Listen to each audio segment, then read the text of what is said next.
I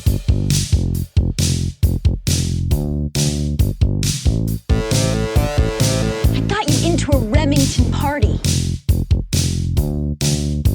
What's my thanks? It's on the hallway carpet. I got paid in puke. Lick it up, baby. I got paid in puke. Welcome to Paid in Puke, a podcast where three women with names discuss movies that are about something other than a man. Paid in Puke is hosted by Amy Green, Christina Barr, and Jessica Baxter. It's also a spoiler-filled free-for-all. You've been warned. Okay, well, I learned how to say this guy's name today. The name of the writer-director of this movie. On today's episode of Paid in Puke, we're talking about Christian Papierniak's 2017 feature debut, Izzy Gets the Fuck Across Town. It tells the story of a former indie musician who is emotionally lost and convinces herself that she can fix her life if only she can stop the engagement of her ex to another woman. Where are we? In my apartment. And how did I get here? I don't know. Who are you? I'm Izzy. Roger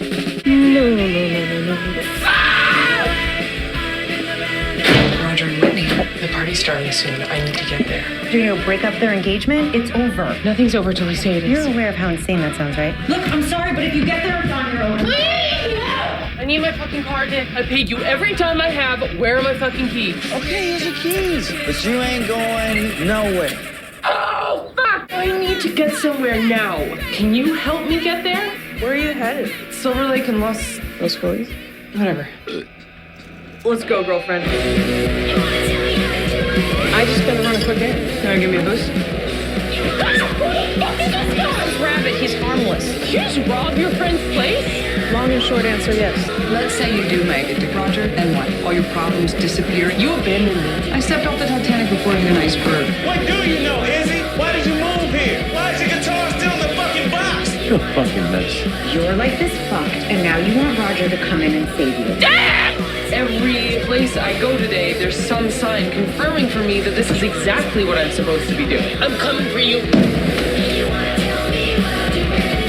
Papierniak came up with the idea for this movie. Apparently it was something he'd been tossing around for a while. And it started with the idea of a woman in a bloody tux riding in the back of a taxi cab. And he just was always coming back to that idea, and he was wondering who this person is and where she's going, what her motivation is. But then he also based the actual story when he started writing the script on a personal story. He didn't go into any more detail about that, but there's something there that's personal for Izzy being sort of a proxy for Papierniak. So I first saw this movie when it came out in 2017 because I was asked to review it for Hammer to Nail, and I was not expecting to like it based on the plot synopsis because it sounded like the kind of movie I don't usually like, you know, like a romantic comedy where there's like a sort of a train wreck woman who's trying to stop someone from getting married. It just sounds like a movie that would usually star Katherine Heigl if it had a bigger budget, or you know, or Amy Schumer or something. And I expected Izzy to be totally irredeemable, and I expected not to like it, but I was very surprised. That was the first time I saw Mackenzie Davis. I was blown away by it, and it's kind of stuck with me all this time, and I suggested you guys watch this recently, and then I rewatched the scene at the party where she plays with her sister a couple times, and then it just kind of kept ruminating with us, and we finally are doing it for the pod. That was a very long introduction, but let's get into it. I just watched it last night for the second time. You recommended it like a month or so ago. And I was thinking this time around that this is kind of like a standard rom-com trope that I usually hate. And I think also because it's usually gender swapped. Maybe not always, but I feel like sometimes rom-coms, when they're from the point of view of the guy, he's fixated on one specific woman that he wants to get back. With rom-coms that are woman-centric, it's usually they just want to find love. They're not obsessed about one specific person. Because she's kind of like this borderline stalker. I never relate to wanting someone back, you know? I have never wanted somebody back after the fact, never. Me either. It just means that I have not chosen well, maybe. Or is that like you have sort of perspective? Things end for a reason, and usually if it's a deal breaker, then the deal is broken. Why would you want to rekindle that? Right. Or some people romanticize the past, maybe, which I think that's what, yeah. I mean, that's what's going on most with Izzy, and then also that she's in like a pretty shitty place overall. I like that she's like sort of just unapologetically kind of an asshole. This movie came up, I think, originally because we were talking about young adult, and I didn't like young adult because I didn't think Charlize Theron's character was redeemable in any way, and she kind of has a similar thing where she's trying to stop an ex from getting married. And throughout that movie, I was like, I don't feel sorry for this woman. I don't want her to be successful in this mission. I'm not enjoying this. And it's not that I wanted Izzy to be successful in this mission, but there's just something about the character that made me want to see what would happen. You know, I just wanted to see this journey, and I mean, I guess it's probably a lot of that has to do with Mackenzie Davis and her charisma as an actress. I just find her generally very riveting. I mean, I really do feel like she's a budding character actress. She's got a lot of nuance in her, and she's definitely going to be able to take that to a lot of different places. I mean, there is something to her, like, they just kind of barely hint at, and I guess I wish that they'd gone more into this. The reason she has wine and blood, maybe hers, maybe someone else's, on her suit to begin with. She's a caterer, and she was defending someone. Someone was being a dick on the job, and she talks later to a fellow caterer who said, "Oh, I heard about you. You were defending a single mother." I don't know what that means, but that seems like a noble thing to do, you know? We're closed up here. The party moved downstairs. What? Fuck you, those bottles are still open. Excuse me, ma'am, are you invited to this? Yeah, here's my invitation. Dude, you're not security. Gibson, have your fork. I'm not getting fired. You see this jacket? Same thing, Einstein Catering? You and me, we're practically fuck buddies, okay? Do you hate Elaine? Are you kidding? That fucking bitch? You know what I heard she did last night? Yes. The evidence is all over me. You're Izzy? Yes! Jesus Christ, you should have fucking said something. Tell me everything. Let's just say the cards had me winning 10-9, alright? I love you. Sticking up for Ramon like that? Here, have a goddamn triple. Whatever it is, it sounds like she was becoming a folk hero in a way. So even though she's doing this very ill-advised thing throughout the movie, she's not a bad person. She's just in a very bad place making a lot of bad decisions. Right, yeah. I also put a note on that too when I was rewatching. There's kind of some telling, not showing. Whatever reason she has the wine and blood on her, she was sticking up for somebody to a shitty boss, I think. And then when she goes to her friend's house, the first place that she goes, she's been crashing at their place and has worn out her welcome, and the friend says something like, "You were really there for me when I needed you, and that's why I've let you stay here." You pulled me out of the gutter when my sister died, so I've put up with a lot. I have limits. And then later when her friend that's marrying her ex also refers to the way that Izzy has been a good friend to her in the past. Our whole friendship, all those years of me going to bat for you and protecting you and sticking up for you, all of the fucking amazing, wonderful places we went, Iceland, South America, Australia, all of that is ruined. It doesn't exist. You stole that from me. They're trying to establish she's not just like this shitty person, because she is kind of shitty to people in general. You know, like with the caterer guy, before he realizes who she is, you don't have to just walk up and give him the finger and say, "Pour me that," you know, like, yeah. Or like when she's smoking and the jogging lady makes a comment like, "I'm kind of team nobody" in that exchange. You don't have to blow smoke in someone's face. It's called America. You're disgusting. What a bitch. And I also love that little lady runs away. She's like, "God, what a bitch." Yeah. That was kind of a battle between two not very nice people, or they were definitely not being nice to each other. Right. But yeah, I mean, that whole like coughing next to someone smoking is so obnoxious. Like, we get it. You didn't have to stand right next to her to begin with. Like, there's no reason for that. Why is she just standing there jogging in place next to her? I enjoyed Young Adult, but this one, the character was so much more redeemable. They are very similar movies, but I really loved the Izzy character a lot. She's definitely in a really rough place in her life. I love how the movie is broken up into these vignettes almost. It's like part of her journey is in different neighborhoods in LA, and there are different characters that she meets along the way. Like, I really liked, you can kind of like learn a little bit more about Izzy with those interactions that she has with those characters, especially with Haley Joel Osment. She's just sort of the TaskRabbit person that helps him with odds and ends. And the Alia Shawkat character, I loved their conversation about fate, because Izzy's so locked into this idea that she is meant to be with Roger and she has to stop this engagement. And she woke up in this guy's house and he had a postcard of, what was it? Providence. Providence, Rhode Island. It was yeah. Providence. And that meant she's supposed to be with Roger, and there are all these signs along the way. Look at the address on Roger and Whitney's invitation. Providence Road? You're reaching. No. Don't you fucking act like I'm batshit. You believe in this stuff too. I know you do. You told me tons of stuff like this about you and Tom. Her name's Alia Shawkat, right? Alia Shawkat. I was wondering. I think it's Alia. Oh, okay. Alia Shawkat. I love the contrast between her character and Izzy's. I love the quote, I found this guy on Tinder. It turns out he's a grade A chicken shit, and so I just decided to get wasted. And I passed out. There's no meaning in that. Random fucking chaos.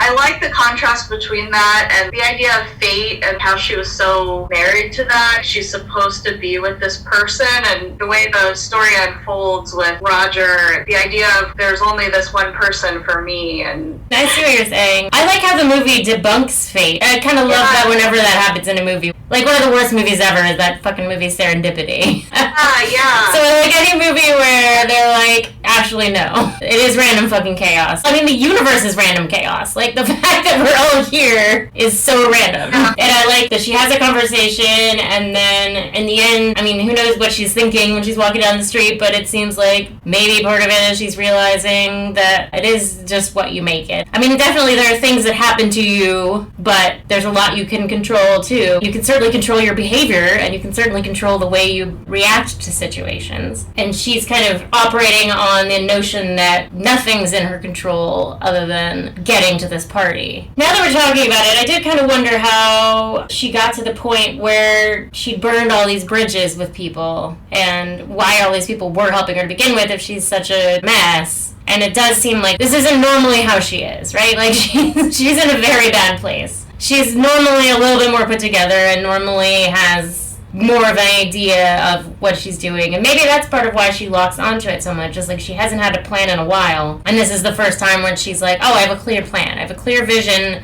of what needs to happen here. So, I don't know. I guess I lost the plot there too, but...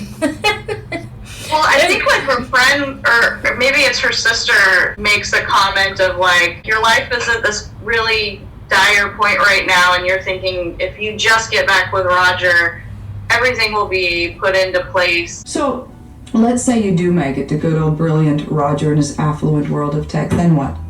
Destiny fulfilled? He snaps his fingers and all your problems disappear and you end up years later someplace like this, everything in its right place? Your life is fucked, and now you want Roger to come in and save you.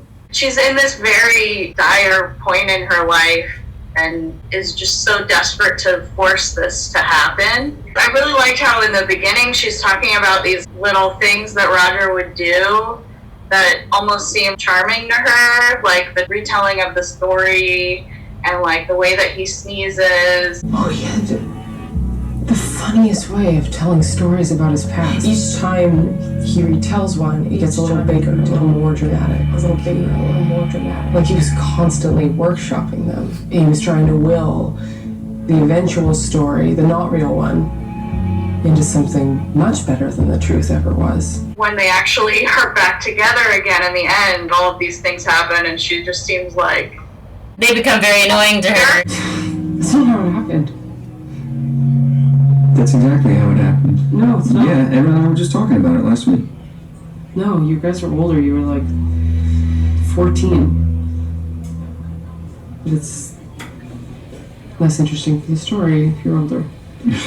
I definitely noted the thing about Roger spinning the story because I was like, oh, that's what she's doing. She's doing that right then and there. She's spinning a story about Roger, making him seem more interesting. And when you finally meet him, you're like, yeah, this guy is kind of a dipshit. Like, you can tell right away that he's a dipshit. And she's still totally enamored with the idea of getting back together with him. But then slowly it dawns on her. I forget how long they're together before she bails on him again, but she's doing that thing that she is at first thinking back fondly on, of him spinning a yarn, and then decides that she hates that. I really liked the depiction of gig economy in LA, and these are the people who aren't trying to be industry people. Most movies about LA are like, oh, we're all the industry people. It makes it seem like everybody who lives in LA is in the industry in some capacity. But it stands to reason that that's not true. And I like that there's someone who works from home and codes, like the Haley Joel Osment character. Then he hires people like Izzy to do random shit for him, and she's making money that way. And there's like a whole lot of caterers, you know? I feel like that's a big thing. Like that show Party Down is a pretty good depiction of catering life. Although a lot of them are aspiring actors, but still, whatever Alia Shawkat's deal is. That is very confusing. I basically love everything that character says. Everything she says and does is funny. I don't understand what happened. She broke into her friend's house, but her boyfriend or whoever that guy is was in there. He was already inside and very strung out or something. I don't know, yeah. And I'm not sure why he couldn't have let her in, why they have to go through a whole thing of... I mean, I guess we're in hot props now, so let's be in hot props. Shut up. Hot Probs is on. Oh shit, yeah. Like her What's up with boyfriend, that? Kyle Kinane. He's got some funny comedy. Oh, okay, I didn't know who that was. So yeah, I don't know what that deal is. It seems like maybe he texted her. She knew she had to stop at that house for some reason. But then she had to break into it, and he was already in there. Why couldn't he just have let her in if their plan was to whatever? I don't know what they even stole from there. And there was a picture of her with the people in the house. So she's definitely robbing someone she knows. Yeah. Weird. I mean, I guess it's like they know the person who lives there and that person's away. I don't at all get what happened in that scene. Yeah. Hot prop number one for me, she's just absolutely insane for blowing off Lakeith Stanfield. He's a helicopter pilot. My God. And so cute, and obviously so interesting. He's a reader, and then she's blowing him off so she could go get back together with this sucky guy. She doesn't even get his number or anything, just in case. Like, get his number just in case. Right. You don't have to ever use it, but like... But when she leaves, she doesn't even know Roger's getting married yet. Doesn't she? I thought she found out when she's looking at her Instagram on the street when the... Oh, yeah, she's having a cigarette outside her house. That's right. Well, I guess she knows they're together. She sees the Providence thing as like a sign. And she'd already stolen that postcard, which is pretty weird. She just saw the postcard and stole it before she even felt it had any significance to her. That's a weird thing to do, to steal someone's postcard. Yes, he deserved better, like Keith Stanfield. Definitely. So he probably dodged a bullet there. But she's insane for not getting some way of contacting him again because, oh my god.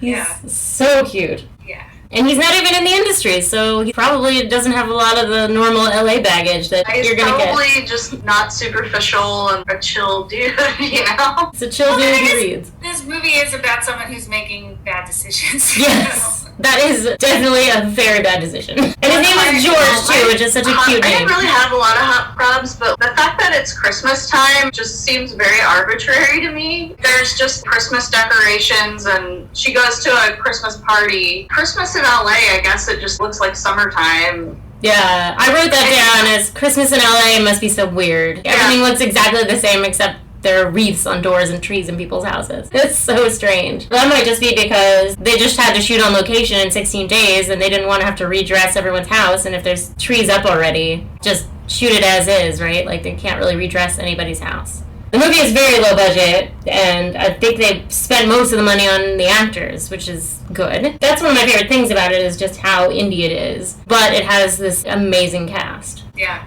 That's just not something you normally see. And it would not have worked nearly as well if you'd just done like a random casting call, I think. It's not to say that there's not very talented undiscovered actors, because there are, but a casting call is...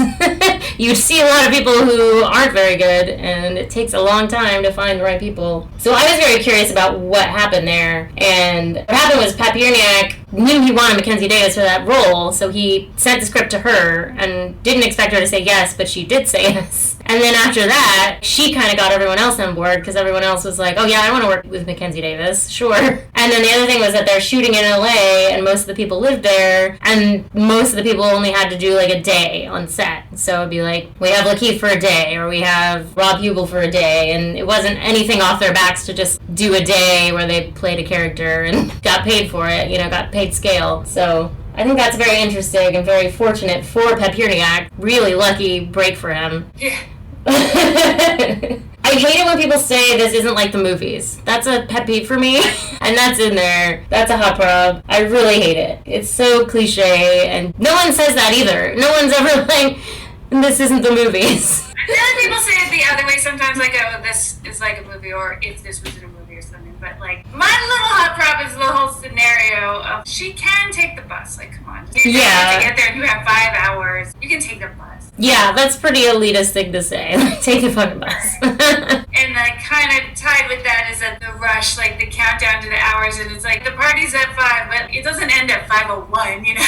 I assume this party's gonna go on for a little while, you know? And it must be after 5 by the time she gets there, because it's dark out. Yeah, but it is winter, so I don't know what time the sun sets in LA. It sets pretty early here. I don't think it's dark at 5 o'clock in LA. Okay, so she's probably pretty late. I mean, that ties into my second biggest hot prop. The engagement party is not a wedding. Why does it matter that she even gets to the party? She could just call him and do her thing. Like, why does she have to be in front of him crashing his engagement party? Does she feel like that grand gesture is what will win him back? Why does she have to do that? Right, yeah, that doesn't really make a lot of sense. That she can't call him or text him or something, but that she has to show up at the engagement party, not the wedding. Yeah, and they've already gotten engaged. It's not like she's stopping them from getting engaged either. The engagement happened. This is just to celebrate the engagement. Right. So that's a little weird. I feel like he could have worked a little harder on the motivation there. But I get that he wanted to do like an adventure road movie sort of situation. I watched this with my husband, and his biggest problem was he thought all the little modes of transportation were dumb. He was not into that at all. The scooter part was a little funny. The scooter crash, it seemed like the parts were just very staged. Yeah, why did it fall apart like that? Would she really fall like that? Would it really look like that? I mean, she's only on that scooter for like 2 minutes. And he also hated that she stands up and she's right by her sister's house. He was really annoyed by that. But that's my favorite scene, so I'm glad that she made it to her sister's house, because I love that whole situation. Although the other hot prop is that they didn't tune their guitars before they started playing. Like, take 1 second to tune. You don't even have to like make a thing out of it. Just show that they're doing that. You can't pick up a guitar and start playing it if it's been sitting against the wall. It doesn't work. That's a small hot prop. My hot prop in that scene at the end of it is, can her sister not give her a dress to put on or something? Yeah, she wins her car, but not an outfit. Right, like she's like, I'm good. Yeah. That is a very good point. You know, you have to keep wearing this. And then also I don't understand how her car is broken. Because when she starts her car, tries to start her car at the mechanic, it like won't turn over and then one of her headlights pops up. And I get that like her car wasn't really that broken and it could have been fixed easily because then she sees the mechanic driving the car later, but it's definitely not working at that moment. Like, she tried to turn it on. It wasn't just him saying it's not working. How is that a way that cars can be broken? The headlights just going up and down like it's Herbie the Love Bug or something? Any more hot props, Christina? Yeah, no, I'm good. Next call. There are like a million different ways that this movie shouldn't have worked. It's kind of like a magic trick in a way. It really is the cast, is the glue, but it's like a super glue. It's not a glue stick. The cast is holding this shit together very well. It's pretty impressive. I'm still marveling at how he got all these amazing people. Like, that Annie Potts scene is the best. If it weren't for that Axeman scene, the Annie Potts scene would be my favorite. Yeah, that was so good, and I loved her in Pretty in Pink. I thought she was the coolest lady ever. I don't know. I mean, part of me says just go and get it over with, and this other part of me says it's a stupid tradition, and what's the point? Well, you know, you could say that life itself is a stupid tradition. But don't analyze it. Just go. Put that back! You missed my eye by an inch. Half an inch. This punk lady that owns a record store, and in this one she's kind of like maybe that person but decades later. You totally could be just that same person. She's like this old punk rock lady that saw Sizzy and the Banshees at the Palladium in the 80s. And this is what is known as the lost art form of the mixtape. These are great bands. Susie and the Banshee. Oh, I saw her. You know, I saw her at the Palladium in 1983. Stop. Yeah, changed my life. She's an artist, and she, I guess, has this lost love. I couldn't quite get the sense that, like, it was maybe like her first deep love that she had all of these memories from, and she's telling Izzy about them, and she's this character that is sort of living in the past, or maybe like she's done with that because she had thrown the box in the garbage, right? And Izzy's trying to return it to her, I think, right? Yeah, she's talking about nostalgia. She's a little nostalgic, but also she's kind of done with it, as you said. You know that all of this will be a story that's told to somebody sometime. Maybe your children to theirs. We put off having kids and then it was too late, you know. Too old. And then it's over and the story just starts to disappear. And then young love, the one that meant the most, it's just in that box. This is my box that I'm done with. I'm done with this chapter. I really like her. I love that she talks about the lost art form of the mixtape. That's great. And then how they were stories we used to tell each other, she says. That's so great. I mean, it's true. Like, you really did used to do that. I don't know if kids do that kind of thing anymore. You can make a playlist for... You can make like a Spotify playlist or something. It's not quite as laborious. There was definitely like a lot of actual manual labor involved in making a mixtape. Yeah. I love how she talks about the order of the songs. That was like so important in a mixtape, how you start it out and progress it through, and when it's a tape, you kind of have to listen to the whole thing in order. Yeah. It's not easy to go click through to the other songs, so I just really liked how she's talking about how he would plan the sequence of the songs in the mixtape. Yeah, not just how it starts, but then also how you're going to end side 1 and start side 2. And then you want to get it as close to filling the tape as possible. You don't want to have a lot of dead space at the end. I mean, I would sit down and add up running times of the songs to get that shit right. You don't have to do that on a playlist. You see, we used to use these to tell stories to each other, you know. We would, now Ethan, he's to start off, and the opening songs would always be like totally full of hope and optimism and everything, and you know, by the time he got to the end, it was like all about loss and sadness. It's so impressive, the labor of love that went into the mixtape. She's absolutely right. It's definitely a lost art. It really is. And I love her house too. Her house is my favorite location, because it's all that yellow, and then she's wearing this amazing blue sort of kimono style dress, and then her painting has a lot of blue in it too, and the blue and yellow combine together, and then the way the sun is coming in the window the whole time, it's really just a beautiful scene. I love the way it's shot, and I love the house that they're in. One of my favorite details about Izzy is how she always mispronounces Los Feliz. Where are you headed? Huh? Up in the hills past Silver Lake and Los Feliz? Los Feliz? Whatever. It's called a Miracle Mile. I don't know why they call it that, they just do. Okay, is it close to Los Feliz? Can I walk there? Even though people are constantly correcting her, I just like that as a detail of her being so oblivious to the outside world and to other people that she's like, I gotta get to Los Feliz. Oh, okay, here's how you get to Los Feliz. Okay, I'm going to Los Feliz now. Like you would say it Los Feliz, you know, but they say it Los Feliz for whatever reason. Yeah, I mean, it's not correct. It's not correctly pronounced the Spanish word, but it's how they say it. I feel like every city has a thing that they pronounce weird, you know? Yeah. Like, it's like how Portland Couch Street is pronounced Cooch Street. Like, what? Yeah. Or like New York has Houston Street, even though it's not like Houston. Yeah, Houston. It's Houston. I don't know if we have one though. The one that comes to mind for me in Austin is Guadalupe. Guadalupe, but it's Guadalupe. There's a lot of very butchered Spanish names in Austin. I'm like, it feels racist to say it this way, but that's how everyone says it. Okay. I also like how basically everywhere she goes, she like pushes her way through the door. Especially Annie Potts and Haley Joel Osment are physically trying to like... Yeah, no one wants her to come in. That's so interesting, because in the end where Roger shows up at her door, she pushes the door at Roger when he's finally there, and he pushes it in. Right. It's like, who are you kidding, man? You want him to come in. I know, but it's like, you think it'll be like this romantic thing, but then she like falls on the floor. It's not this romantic comedy ending that you'd expect. And he picks her up and then drops her. Yeah, it's like an awkward reunion. I like that. It seems more of a movie thing than a real life thing, that a man picks you up and carries you to the bedroom. Yeah. That's not really a thing. I don't think so. I mean, maybe it's because I've never been like a petite woman and people want to pick up, but I've never been carried anywhere like that unless I've been injured. And even then, it's like, put your arm around me, not like I'll fireman carry or carry like a baby. That's the hardest way to carry someone too. Even a baby is hard to carry that way.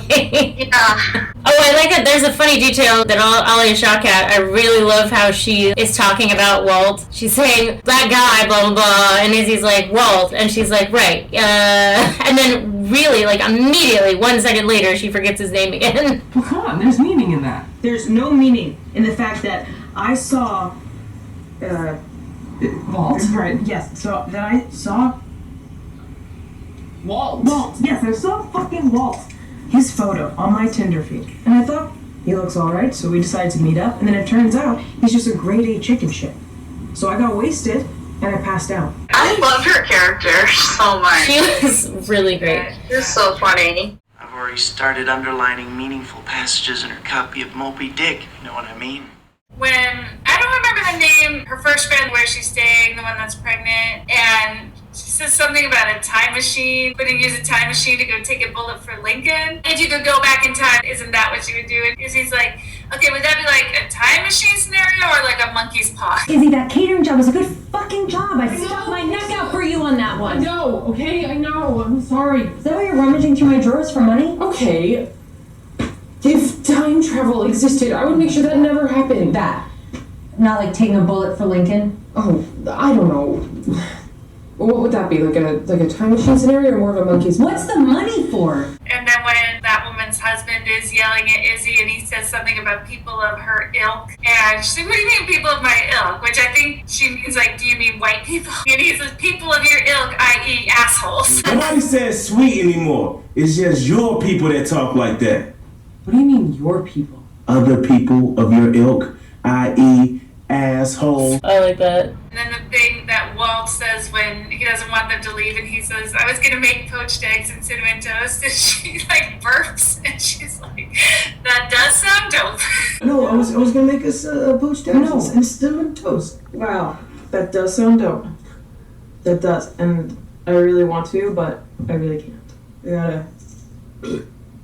Let's go, girlfriend. Okay? Yeah. Man, I loved everything she said. And then when they have that conversation where she says, are most people living their dreams or did like not turn out the way they thought? And her argument for why she thinks most people are living their dreams is Steven Spielberg. God, the more and more I talk to people, the more that seems to be everyone's story. Really? Because, see, I'm starting to think it's the exact fucking opposite. And that there's a lot of people out there who are actually living exactly what they dreamed, right? Like Steven Spielberg, okay? The director? That fucker is definitely living the life he dreamed. Yeah. That's a pretty extreme case, though. I mean, you don't think he's in the minority? I mean, he's a Jew, but, I don't want to make this like a race issue or whatever, so. She's mostly got some good things to say, but she's like, no, here's people living their dreams. Yeah, Steven Spielberg and Barack Obama. Yeah. All of that I thought was just so funny. She's like, I don't want to make this about race. You're right. Everything she says is perfectly delivered. She's so terrific. While we're on the subject, what about Barack the fucking Obama, right? I mean, boom! That guy is definitely living his dream. I mean, you don't think he's maybe gone further than he imagined? No, I think he knew exactly that he was going to be president. I mean, and he's black. I mean, you might as well say he's half white, but that's besides the point. He willed that shit to happen. So you just don't believe in fate? No!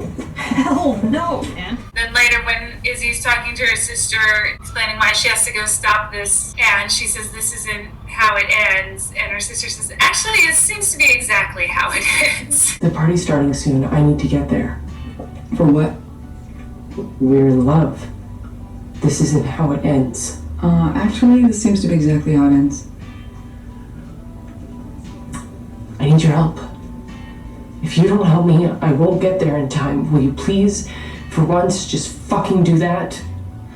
I think your time might be better spent meditating on the series of brilliant and impressive life choices you made to end up here looking like that without even $40 for healthcare. Fuck you. Choices? I like what her sister says, I'm not going to wish you good luck. Let me see. Okay. I'm not going to wish you good luck. No, no one in their right mind would. They have a very good sisterly rapport in the sense that it's believable to me that they're sisters. I'm gonna help you because you're my sister, but I'm gonna complain about it. I'm not gonna like it. I'm definitely gonna tell you that you're doing the wrong thing. And then Izzy says no one in their right mind would. I find that interesting because I feel like a part of her knows she's not doing the right thing, even though she's gonna do it anyway. So it does make you wonder how much of this whole thing is either theater or grasping at straws because she has nothing else to grasp at. I think it's both. I mean, I think she's just in general kind of a drama queen. It's like the breakup that she really should be dealing with is her sister. They were musicians together. I don't know if it's a band or whatever. And then her sister bailed on that. It seemed like they were going somewhere. You know, they played South by Southwest, and she just sort of has been flailing, has not been able to make her own solo career happen, and that's the real breakup. The Roger thing is a way to avoid dealing with that. I think that's true. I do wish they'd come back to that at the end rather than her just staying with her sister. Come back to that relationship. I know they only had Carrie Coon for a day or something, so maybe he had something written and then he had to take it out because they couldn't get her for more than that. I mean, that's definitely the more interesting relationship. I can't get enough of Carrie Coon. I would just watch her all day long. She's definitely one of my favorite working actresses. That scene of them singing the X-Men was so good. They don't get along at all, and then Carrie Coon's husband sort of like voiced this, you guys have to perform at the party, and then it's like they're right back. Carrie Coon is getting really into it. You can see her like, they're both sort of like lit up when they're singing, and it's very bittersweet. Yeah, I mean, I love how they're basically having a conversation with their eyes. They're looking at each other the whole time, and I don't know if that's how they used to play, but normally that's not how people play in a band. They look out at the audience, they don't stare intensely into each other's eyes the whole time they're playing. But I mean, I really love that they're having this conversation. I'm going out there, and I'm going fast, and I'm going hard. I'm going crazy. Do you wanna watch? Do you wanna come? I'm out of my head, I'm out of my mind, I'm out of my life tonight. I also really like the idea that you hear about her career up until that point. She's a musician, blah, blah, blah, but you don't know how good she is. And a lot of bad bands play South by Southwest. It's not like everybody that's there is good. And she's such a train wreck, right? Like, it's very plausible that she's not that talented. And then you get to this party and she plays with her sister and it's like, holy fuck.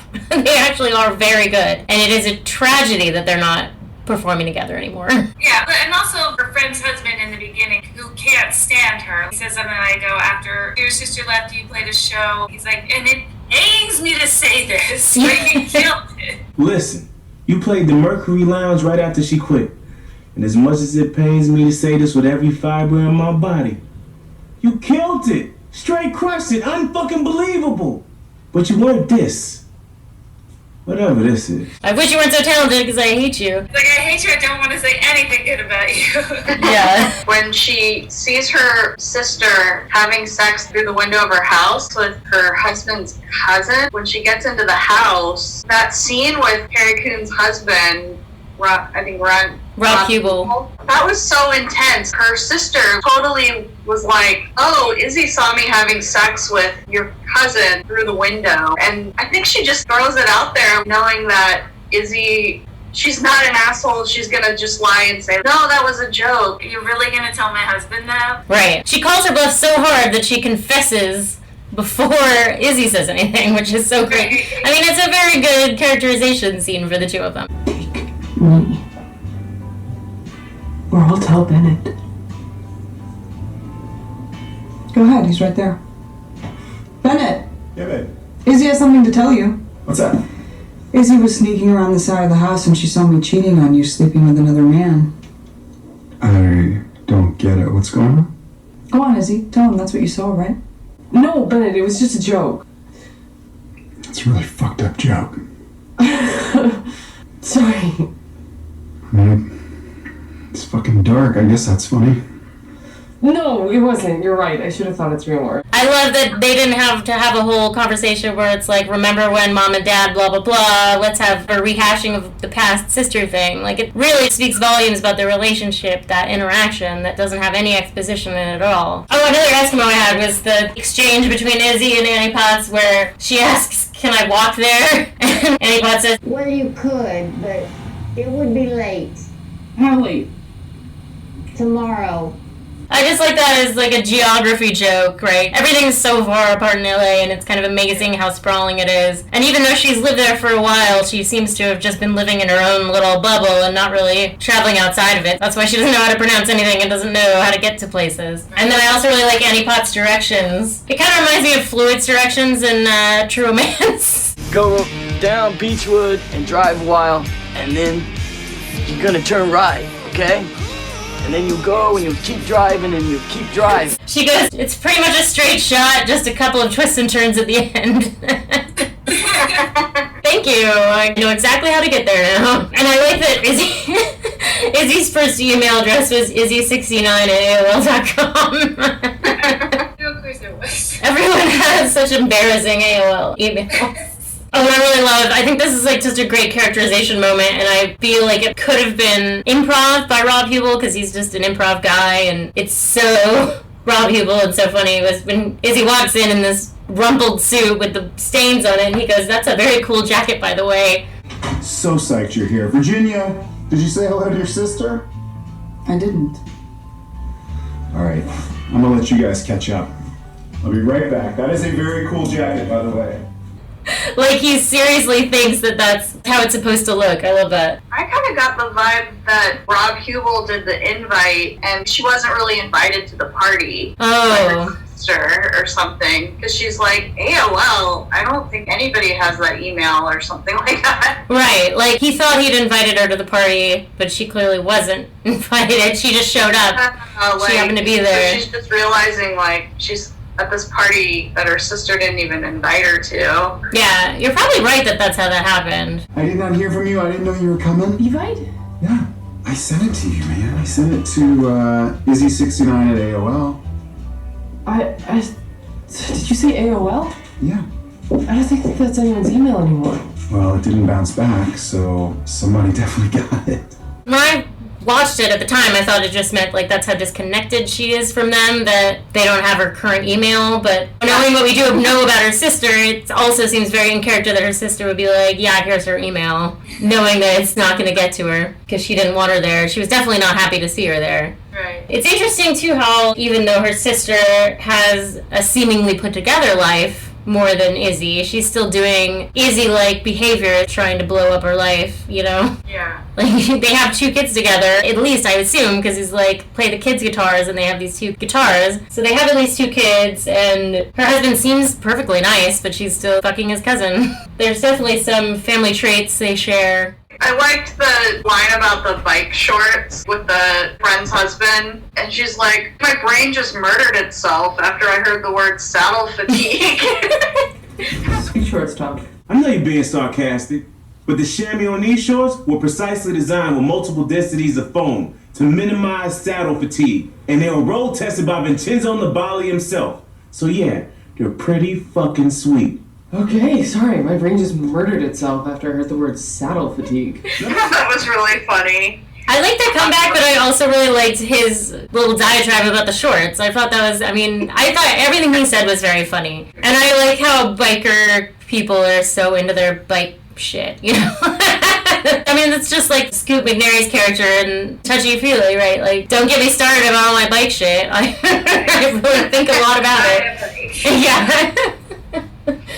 And actually, my husband pointed it out. He said this is kind of like a Lynn Shelton-esque Lynn Shelton is to Seattle as this movie is to LA. Lynn Shelton's movies aren't the Seattle you normally see, not the cinematic Seattle, they're like the real Seattle, and this has a lot of real LA feel to it. I love Alia Shawkat when he is introduced and they're arguing about whether he's a satisfied TaskRabbit customer, and he's saying, "You're supposed to write a breakup note for me to break up with my girlfriend. We haven't broken up." I don't have anything. Come on, man.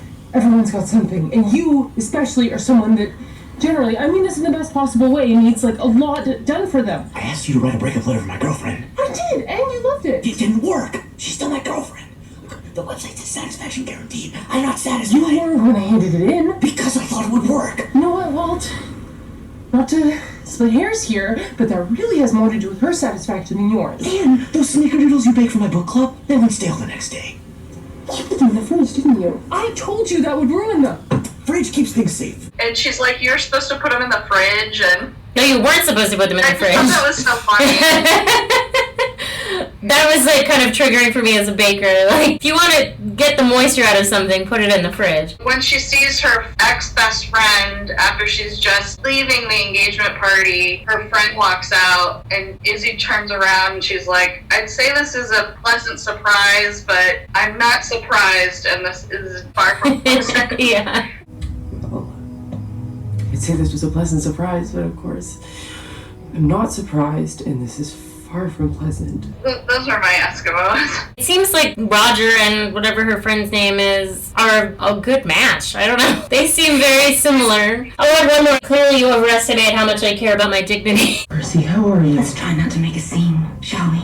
I think it's best for everyone if you come to your senses and leave quietly with your dignity intact. Really, you overestimate how much I care about my dignity. You help me escort her first. I feel like that speaks volumes about Izzy as a person. What else does a suicide need, huh? Now, if you'll excuse me. Are we ready for our lunchtime polls? Right. Yeah. So this is what's called a lunchtime poll. The lunchtime poll today seems appropriate to have us tell a story of an epic journey we went on, preferably fraught with disaster, but doesn't have to be. Let's hear it, Amy. Okay, 15 years ago, Rich, my ex-husband, and I, we did a big trip to Europe, and we were in Spain. There was a little portion of this trip where we rented a car, and we were staying in like a small beach town in Spain. And then the next place we were going to from there was Barcelona. The small town was San Sebastian. We were driving from San Sebastian to Barcelona, and we had a hotel that we were going to stay in Barcelona. A couple days after that, we were going to fly, I think, to Prague. So our plan was we'll hold on to the rental car at the hotel and then drive it to the airport and return it then. So we drive to Barcelona. It's like maybe like a 3-hour drive from where we were. And so Barcelona is like split in half. There's a huge diagonal that runs through the middle of it.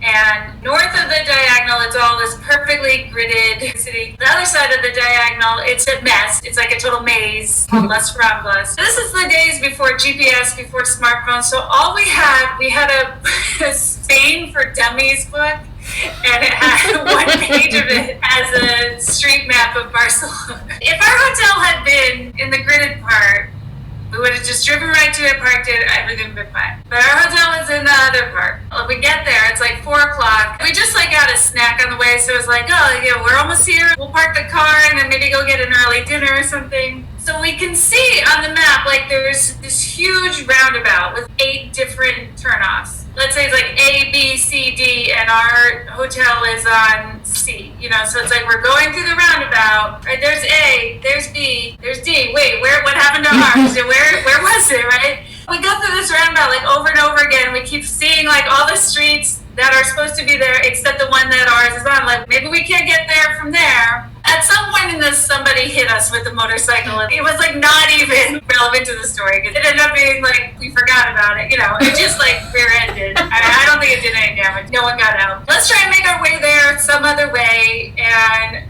trying to see it on the map. It's just like a total mess. Like we're driving around forever, and then we feel like we're near it, but we can't see it. At this point, I was driving. I think we had traded at some point, but I was like, I'm so sick of driving. So let's swap. So he's like all fresh. He hasn't been driving for like hours, and we still can't find him. We're like, all right, let's pull in. We see a parking garage. Let's pull into this parking garage. I know we're near the hotel, so we'll just park the car, get out, and find it. But he had just started driving, so he wasn't even like sick of driving. He pulls into this parking garage and it's so narrow. It's like there's this narrow bay of parking spots that are all taken. There's not room to turn around or anything. So he pulls through it and turns to go up a level. And then to go up a level, it's like, first of all, this super sharp turn, and then this very steep ramp that's also incredibly narrow, and at the top of it, another sharp turn. Like, it's like, you know, and you rent a car in Europe, it's a stick shift, so it's so hard. It was like the hardest thing to do. It's like, you know, like, oh my God. to get up the ramp. It was like practically crying. It was like such an impossible feat. But he manages finally to get up the ramp and into the next bay. And then the next bay is the same situation. Like, it's just this narrow strip. All the spots are taken. Oh, God. It's too narrow to turn around. So he has to go do this again.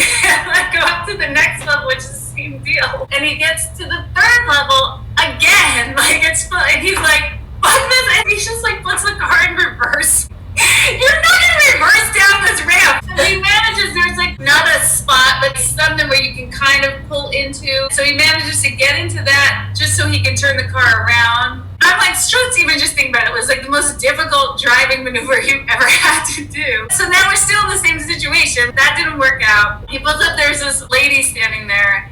And he shows her the address, shows her on the map. And she took the book and she's talking, he just knows like Dora Spanish, you know, like I can speak decent Spanish, and she just keeps talking on and on. And I feel like what she's saying is, this is where it is, but it's one way, you have to get there from the bottom. She keeps saying like from the bottom of it. And I feel like I kind of got the gist of what she's saying. I'm like, all right, like, let's go.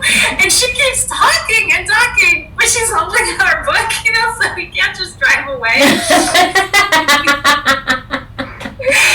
So finally she gives it back. This does not work out though. We can't find it. We're like losing our minds. So then I'm like, you know what? We don't need this car in Barcelona. And I have the packet from the rental car company that has a list of their offices in Barcelona. So I'm like, all right, let's just find one of these. Let's just return the car and take a cab to the hotel. So we find one of the addresses on the map. It's in the easier area to drive. And so we pull up to what I think is the address. It's this huge mall kind of, and like, it's not clear whether it's actually in there. And to pull in, it's like a parking garage, like a specific place where you have to take a ticket just to get in. You know, I don't want to pull in here if this is wrong.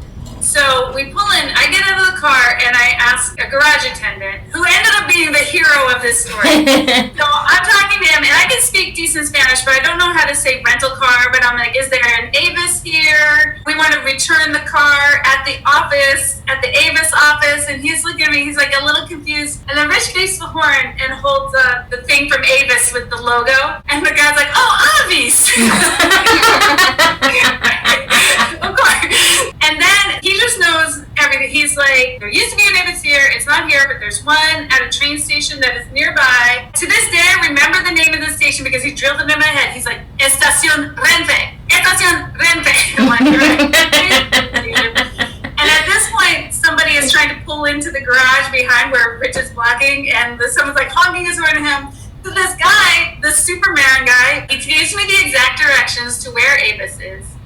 He gets out of his booth, directs traffic so that we can back out. Oh, wow.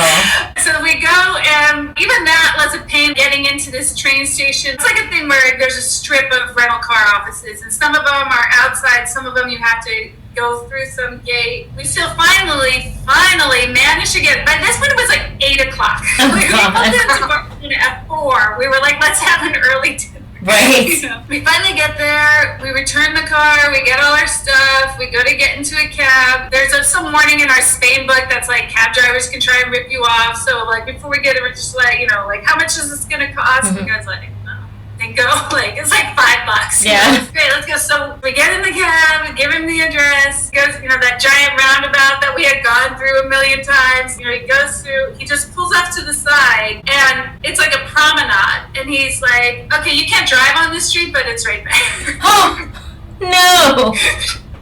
It was like 30 feet away from where we had driven past like 100 times. Oh my God. So we didn't know that it was on a street that you couldn't drive on. So Yeah. Why would you assume that? Yeah. That is very epic. Do you want to go, Christina? Yeah, mine's from 2000, and I was 21, and I was studying abroad in France. We lived with host families, all the students did. We were from colleges across the country, and it was kind of a small school. They gave us a winter break, like a week off. And so a lot of the students decided they would go on vacation together. And with a couple of kids in my class, like we had a group of 6 that we were actually going to go to Spain.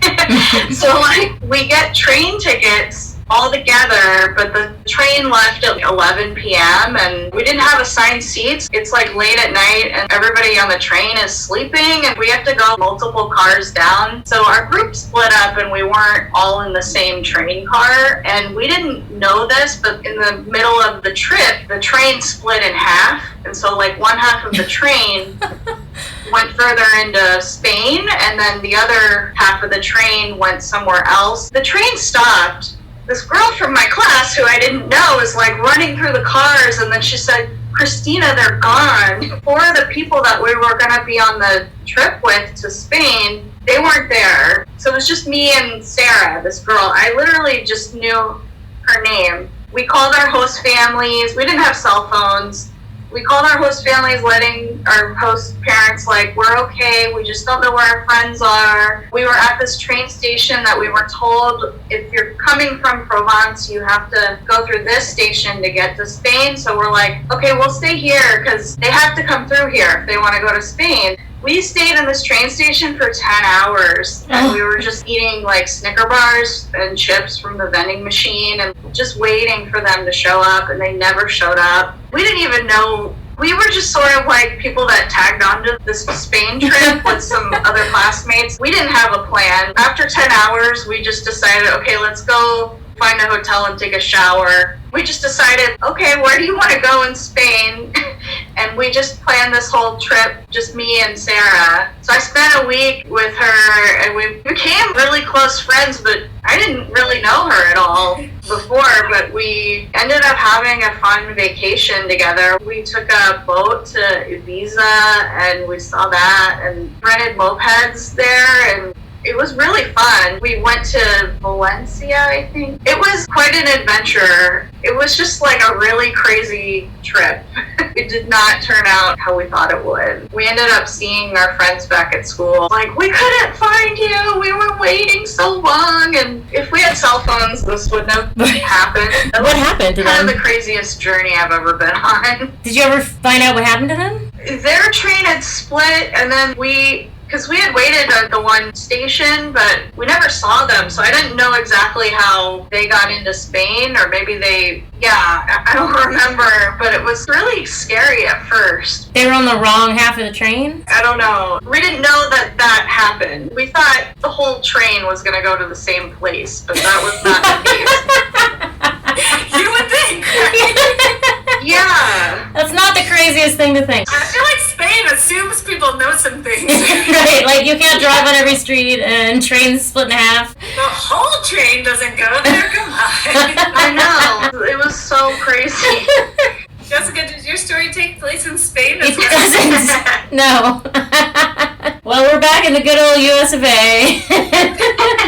Austin 2006 is my first time going to South by Southwest. I was seeing someone else at the time. He didn't want to go, so I went with my friend Jacob and my now husband. We got our reservations a little bit on the later side, hotel reservations, so we were staying at a Super 8 up the highway. So we had to take the bus into town or walk into town. It was like a 2-mile walk, which is not that bad, but Austin's not the most walkable city, as we're about to find out. So, but we always insist on walking. It's so funny. It's like even their public transportation is like, I'll never forget how we were waiting for this bus for a long time. It seemed like it was going to head into downtown. Finally, a bus came and we asked the bus driver where the bus went, and she's like, no, I actually turn before we get into downtown. And then the bus driver suggested that we take a cab. This is the kind of city where the bus driver tells you not to take the bus. So my friend Jacob made a bit more money than us, so he was kind of like a money is no object in this situation, but also, like, we didn't know how booked up hotels in Austin got at the time, because it was our first time there for South by. And so he was like, he had it in his head, and we had come to a free evening. I'm just going to walk around and walk into hotels and ask if they have any rooms available. And if they do, I'll book one, and then we can just move our stuff. So we're just walking, like, away from down. We're like, oh, if we walk away from downtown, maybe it's more likely to find a hotel. So we're like, we walk over the bridge, and we're just walking into random hotels. Of course, they're all booked up. But again, this is before smartphones, right? This is 2006. I had a flip phone. We had a map of Austin, but it's mostly downtown, right? It doesn't have the outskirts. So we're walking, and we somehow get into this. I forget how, because we also were drinking this whole time. So, because there's a thing about Austin is that there's lots of cheap and free booze, especially with South by. Somehow we're lost, and we can't find a cab, and then we got into a thing where we start walking up a street, and then there's no turns. And we've already walked a long way on this street. We don't want to turn around and go back, because where we came from, we couldn't find a cab. We don't want to keep going. We don't want to get too far away. We've just been walking for such a long time. We're like in a neighborhood, basically. And there are these people who are out on their driveway, sitting in their truck in the driveway drinking beer. And they're like, hey, what are you guys doing? Because we're walking by, like, holding a map, and we're just, like, looking very lost. We're not from here. We were looking for hotels, but we gave up, but now we just want to get back to our regular hotel, which is the Super 8 on the other side of town, like, through downtown, back up the road. So, like, the guy's not going to offer to give us a ride, even though they're very nice. And he's like, well, I'll give you a beer and try to give you directions back to the main road. We weren't understanding them at all. So he's finally like, okay, I'll give you a ride to a road where you can get a cab. So he did. He drove us, and it was like a long way. Like, we were just so far up there in this neighborhood, and there was nowhere to turn. He just drove us this long way back down to the main road, and we were able to get a cab. God, rideshare apps are the best, because it used to be you call a cab, and then they'd be like, we'll be there in 20 minutes, and then sometimes they wouldn't be there in 20 minutes. And then you call again, and then they'd be like, we'll be there in 20 minutes, and that could just go on and on for a while. And then the other thing I remembered was that during this walk, my mom called me, and she didn't know that I was in Austin, so then she was mad at me for not telling her that I'd gone to Austin. She just kept talking, and she was already mad at me, and then somehow it came up, something about God, and I told her, it was like the first time that I told her I was an atheist, and she was so mad about it. She was like, this is because of your father, isn't it? He made you an atheist. And I was like, nope, happened totally independently of that. And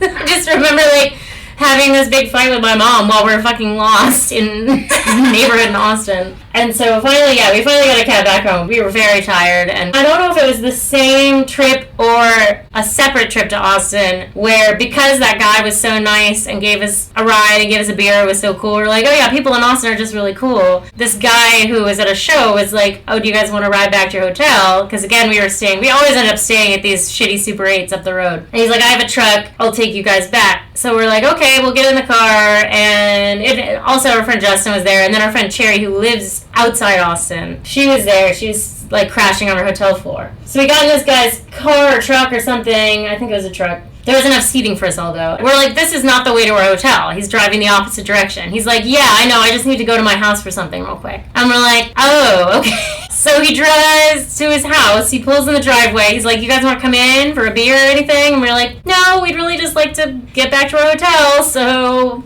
we'll just wait here in the car. He goes in the house. He never comes back out.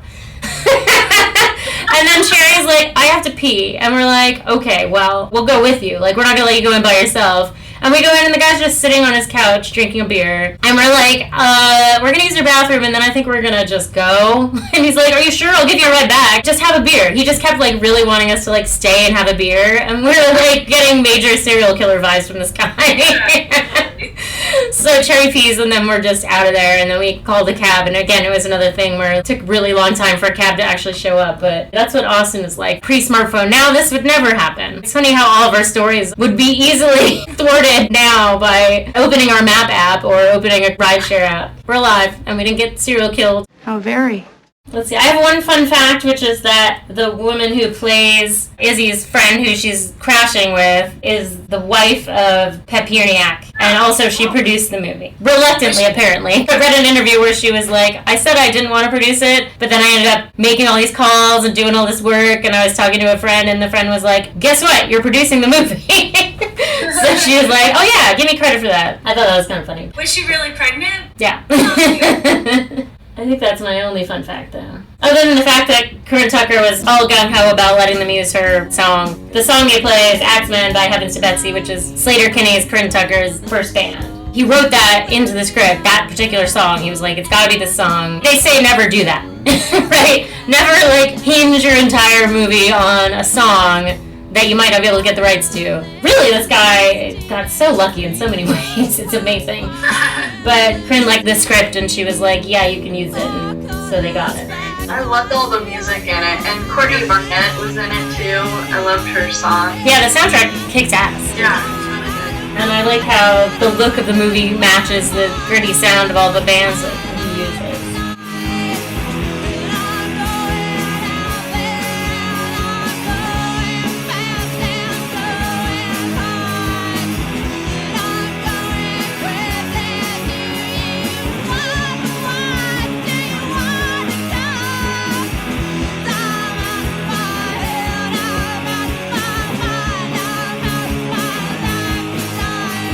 I don't think I have anything else, really. This is the last episode of season 3, though. Wow. We did it. We did a whole season in quarantine. Oh, right, yeah. That's awesome. It is awesome. I mean, we really plowed through it more than we normally would because, I guess, because we just kind of wanted something to look forward to. I love being able to do this every week. It's really helped me in this time. 3 seasons. That means, like, we're 30 episodes in, basically. Well, they're 28, because the first season was 8 episodes. But that's still quite a lot. Oh, wow, yeah. Considering this isn't, like, our job or anything. Although if anyone's listening and wants to give us money, wouldn't say no to money. I'll read some ad copy, I don't care. Feminine products or mattresses or whatever. Just putting that out there. I'm not above selling out. But yeah, this has been fun. Closing remarks about season 3? Nope. Okay. Keep on staying healthy, everybody. Hopefully we'll all be in the same room again when season 4 starts. I think we are soon going to be allowed to have up to 5 people together, so... Oh, yeah. So us and a guest would be totally okay. Cool. Bye, everybody. This concludes Series 3 of Paid and Puke. Paid and Puke will return in fall 2020 with Series 4. See you soon. If you enjoyed this episode of Paid and Puke, please take a minute to rate us highly on your preferred podcast listening apparatus. If you did not enjoy this episode, no further action is necessary. Paid and Puke is hosted by Amy Green, Christina Barr, and Jessica Baxter. Music by Silent Partner. Follow us on Twitter at Paid and Puke Pod, or join us on Facebook at Paid and Puke Podcast. Thanks for listening. I'm out of my head, I'm out of my mind, I'm out of my life tonight. I'm going out there and I'm going fast and I'm going hard. I'm going crazy. Do you wanna watch? Do you wanna come? I'm out of my head, I'm out of my mind, I'm out of my life tonight. I said, oh teacher, can you tell me what to do? Or do you believe those white lies you are supposed to teach in school? Cut off a part of me, privilege. Cut off a part of me, privilege. That's too easy, this is work I got to do. High school, it's in me, high school. I'm out of my head, I'm out of my mind, I'm out of my life tonight. I'm going out there and I'm going fast and I'm going hard. I'm going crazy, do you